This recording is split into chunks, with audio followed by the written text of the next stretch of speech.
我嘅建議就係有兩個啦，有一個係一個房屋嘅積分計劃啦，另外就係一個 AI 嘅一個嘅分析 App 啦，幫助一啲嘅市民咧去到分析佢哋嘅房屋需要啦。我就提出一個咧叫做首期儲蓄租住方案嘅，咁我個計劃咧就係咧希望咧可以將部分嘅租金咧變成一個首期儲蓄嘅。呢啲咁有創意嘅構思係咪想再聽多啲呢？為咗加許修讀本地房屋發展同埋長者服務相關課程嘅優異生，房協創立房協獎助學金計劃，今年嚟到第21屆。我哋特別新增創變卓越獎，鼓勵同學深入探討房屋相關嘅議題，提出創新嘅方案。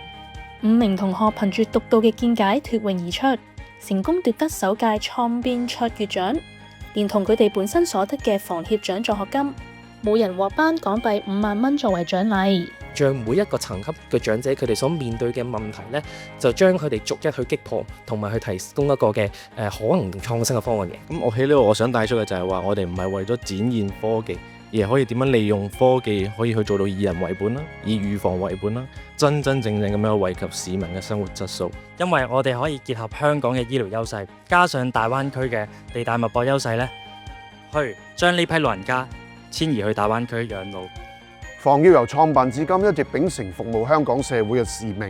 擔當房屋實驗室嘅角色。房協都不斷因應社會嘅發展以及市民嘅住屋需要，創新求變。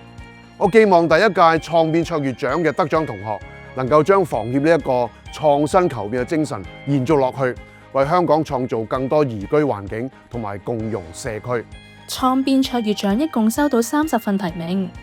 參賽嘅同學需要選取房屋階梯、長者房屋或者房地產科技其中一個議題研究，向評審團匯報創新嘅方案。10位同學獲選入圍參與匯報環節，最終選出5位得獎同學。絕大部分嘅同學咧，其實佢哋都能夠掌握嗰個問題嘅重心啊，同埋咧就提出咗好多一啲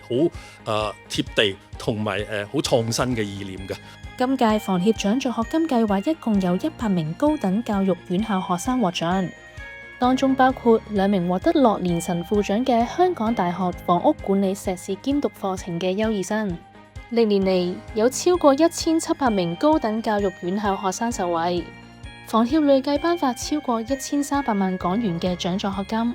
我收到呢一筆獎學金，首先非常之榮幸同開心啦！我會透過呢筆獎學金去收到一個物理治療助理嘅證書，希望透過復康服務呢個基礎，可以從而令我繼續讀上去，成為一個註冊嘅物理治療師。我希望用呢一筆獎助學金去外國留學啦，吸收下外國對於一啲社區議題，例如人口老化嘅做法啦，嚟帶翻嚟香港嘅。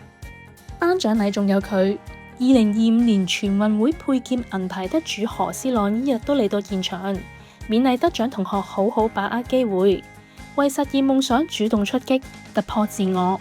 其實我喺全運會之前呢，我係有一個都幾大嘅低潮嘅。事到盛時呢，需警醒；境到逆時呢，需從容。咁我就喺呢個全運會之前呢，我就從容去面對呢個比賽啦。年輕人係推動社會持續發展嘅重要力量。除咗獎助學金之外，房協亦都透過多元渠道培育人才，包括成立房協獎學金同學會，定期舉辦專業發展同埋服務學習活動。同學會自2019年成立至今，已經舉辦咗近90個活動，累計義工服務接近5800個小時，惠及近47000名有需要嘅人士。創變未來，成就卓越。